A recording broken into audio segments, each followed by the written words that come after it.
কিছুক্ষণের আরও একটি নতুন ব্লগে আপনাদের সবাইকে স্বাগত। আজ অনেক দিন পর আবার একটা নতুন রেসিপি নিয়ে এলাম আপনাদের কাছে। আর আজকের রেসিপি হচ্ছে বেসন কারি। এটা কিন্তু বাংলার খাবার নয়, ইউপি বা বিহার সাইডে এই খাবারটা খুব প্রচলিত। এর জন্য আমি দুটো আলাদা আলাদা বলে নিয়েছি আলাদা পরিমাণের বেসন, আর তার সাথে নিয়েছি 1 বাটি মতন ধনেপাতা কুচিয়ে, আর নিয়েছি 4টে শুকনো লঙ্কা বেশ বড় আকারের, আর 1 চামচ মতন গোটা জিরে, তার সাথে নিয়েছি বেশ খানিকটা মতন কারি পাতা, আর 10 থেকে 12টা কাঁচা লঙ্কা কুচিয়ে নিয়েছি, আর খানিকটা আদা রসুন পেস্ট, আর এর সাথে নিয়েছি প্রায় 3 কাপ মতন টক দই। ব্যাস এই হলো আমাদের উপকরণ। তো এর মধ্যে প্রথমেই 1 কাপ মতন বেসন আর 3 কাপ টক দই আমি একসাথে মিক্সিতে দিয়ে এর মধ্যে দেব একটু হলুদ আর একটু লঙ্কা। লঙ্কাটা অবশ্যই কাশ্মীরি লঙ্কা, কারণ এটা শুধুমাত্র রঙের জন্য। এটা দিয়ে একটু মিক্সিতে ঘুরিয়ে নেব। তাহলে কি হয়ে যাবে বলুন তো, কারির যে কারিটা বানানো হবে বেসন কারির জন্য সেটা রেডি হয়ে যাবে। দেখছেন কি সুন্দর মিক্স হয়ে গেছে। মিক্সিটা ধুয়ে ওই জলটাও আমরা এর মধ্যে একটু অ্যাড করে রেখে দেব। আর এর মধ্যে দেব যতটা আমরা বেসন গুলেছিলাম তার প্রায় 3 গুণ মতন জল। এখানে আমি প্রায় 1 লিটার জল দিয়ে দিলাম।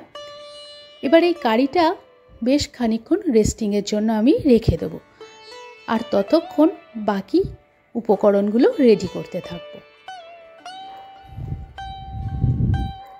এখানে আমি নিয়েছি প্রায় 2 কাপ মতন বেসন, তার মধ্যে খানিকটা মৌরি আর খানিকটা জোয়ান দিলাম, আর দিলাম বেশ খানিকটা কাঁচা লঙ্কা কুচিয়ে।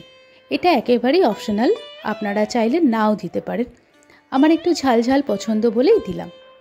আর দিলাম খানিকটা হলুদ, খানিকটা নুন, আর অবশ্যই 1/2 চামচ মতন বেকিং পাউডার।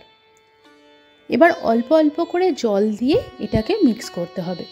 একবারে কিন্তু অনেকটা জল দিয়ে দিলে মিক্সিংটা ভালো হবে না, আর পাতলাও হয়ে যেতে পারে। তাই বুঝে বুঝে অল্প অল্প করে জল দিয়ে মিক্স করলে মিক্সিংটা খুব সুন্দর হয়। আর বেকিং পাউডার দেওয়ার ফলে কিন্তু যখন বড়িগুলো তৈরি হবে সেগুলো বেশ ফাঁপা আর ফোলা ফোলা তৈরি হবে, যাতে কিনা এটা কারিতে দেওয়ার ফলে খুব সুন্দর কারিটা এর ভেতরে ঢুকবে আর ফ্লেভারটা খুব ভালো আসবে। আজ অনেক দিন পর একটা ভিডিও তৈরি করছি, কারণ মাঝখানে বেশ কয়েকদিন আমি ছিলাম না, অসুস্থতার কারণে একটু চিকিৎসার জন্য বাইরে যেতে হয়েছিল। তা আপনারা সবাই ভালো আছেন তো? আপনাদের সাথে অনেক দিন গল্প করা হয়নি কিন্তু। আচ্ছা, এদিকে একটা ফ্রাইং প্যানে আমি বেশ খানিকটা সাদা তেল গরম করে নিয়েছিলাম, আর তাতে এভাবে একটা একটা করে বড়িগুলো রেডি করে নিতে হবে। এটা অনেকটাই আমাদের বাংলায় যেমন আমরা ফুলুরি বানাই সেরকম। তা ফুলুরির মধ্যে হয়তো এত কিছু দেওয়া হয় না যেগুলো এর মধ্যে আমরা দিলাম। আপনারা চাইলে এই কারিটা যখন বানানো হবে তাতে হিং ব্যবহার করতে পারেন। আমি আবার হিংটা ব্যবহার করিনি, কারণ আমার বাড়িতে অনেকেই ওষুধ খাচ্ছে, তাই জন্য। ফুলুরিগুলো কিন্তু খুব যে লাল লাল করে ভাজতে হবে তা না, বেশ হালকা একটা ভাজা হলেই তুলে নিতে হবে। কারণ খুব লাল করে বা কড়া করে ভাজা হলে কিন্তু কারিটা আবার যখন হবে তখন ফুলুরিটা বেশ নরম বা সফট হবে না, তাই জন্য। এদিকে এবার আমরা কারিটা রেডি করব। তার জন্য খানিকটা সাদা তেল, আর তার মধ্যে 1 চামচ জিরে আর 4টে শুকনো লঙ্কা প্রথমে ফোড়ন দিলাম। তারপরে প্রায় 10টা মতন কাঁচা লঙ্কা কুচিয়ে রেখেছিলাম সেটাও দিয়ে দিলাম, আর সবশেষে দিলাম আদা রসুনের পেস্টটা। এটা দিয়ে খানিকটা নাড়াচাড়া করেই কারি পাতাগুলো আমরা দিলাম। কারি পাতাটাও দেব প্রায় 10 থেকে 12টা মতন, আর একটু বেশি দিলেও ক্ষতি নেই। আর তার সাথে দিলাম 1 চামচ হলুদ আর 1 চামচ কাশ্মীরি লাল।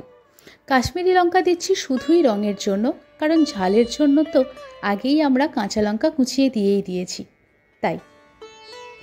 এবার এই মশলাটা একটু রেডি হয়ে গেলেই তখন যে বেসন আর টক দইটা মিশিয়ে একটা গ্রেভি বানিয়ে রেখে দিয়েছিলাম সেটা এর সাথে অ্যাড করে দেবো। তবে শুরুতেই বলে রাখছি, আমরা কিন্তু এই কারিটাতে একদম প্রথমে নুন দেব না। যদি নুনটা আমরা আগে আগে দিয়ে দিই তাহলে অনেক সময় টক দইটা ফেটে যেতে পারে। তাই একদমই আগে নুন দেব না। এভাবে ঢাকা দিয়ে মিনিট 10 ফুটে গেলে দেখুন যখন এরম টকবক করে ফুটবে তখন নুনটা অ্যাড করব। তাহলে টক দইটা আর ফেটে যাওয়ার চান্স থাকবে না।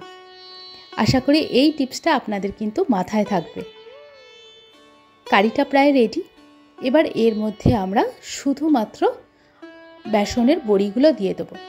আমার এখানে কারিটা বেশ ঘন হয়ে গিয়েছিল, তাই আমি সামান্য পরিমাণ আরেকটু জল দিয়ে ফুটিয়ে নিলাম। এবার বেসনের বড়িগুলো এর মধ্যে দিয়ে আর মিনিট 2 মতন একটু চাপা দিয়ে রেখে দেবো। ব্যাস, আমাদের কারি কিন্তু প্রায় রেডি। আর এই কারিটা রেডি হয়ে গেলে সব শেষে আবার আর একটা ফোড়ন রেডি করতে হবে, যে ফোড়নটা সব শেষে যখন ওপর থেকে দিয়ে দেওয়া হবে তার একটা আলাদা ফ্লেভার আসবে। তার জন্য আমি কড়াতে খানিকটা তেল নিলাম, তাতে দিলাম 1 চামচ জিরে, 10-12টা কারি পাতা আর 1 চামচ মতন কালো সর্ষে, আর অবশ্যই 1/2 চামচ কাশ্মীরি লঙ্কা। এই সব কিছু দিয়ে একটু ভেজে নিয়ে এই ফোড়নটা কারির ওপর থেকে মিশিয়ে দিতে হবে। এটাতে কিন্তু এই কারিটার ফ্লেভার আসবে দুর্দান্ত, আর একেবারে ইউপি সাইডের খাবারের মতন একটা ফ্লেভার আপনি এর থেকে পেয়ে যাবেন। আজকের রান্না প্রায় শেষ। আপনারা অবশ্যই আমাকে কমেন্ট করে জানাবেন এতদিন পরে আপনাদের আমার সাথে দেখা করে কেমন লাগলো, আর আজকের রেসিপিটা কেমন লাগলো। আর এটা পরিবেশন করার আগে চাইলে ওপর থেকে একটু ধনেপাতাও ছড়িয়ে দিতে পারেন। তাতে আমাদের বাংলা বিহার দুটো দেশেরই কিন্তু মিল থাকবে। যাক, রান্নাটা তো শেষের পর্যায়ে। এতক্ষণ ধরে আমার ভিডিওটা দেখার জন্য আপনাদের সকলকে অনেক অনেক ধন্যবাদ। আর আপনারা অবশ্যই যদি ভালো লাগে একটু লাইক করবেন, আর যারা এখনও আমার চ্যানেলটা সাবস্ক্রাইব করেননি তারা অবশ্যই সাবস্ক্রাইব করে আমার পাশে থাকবেন। খুব তাড়াতাড়ি দেখা হচ্ছে পরবর্তী একটা নতুন ভিডিওতে।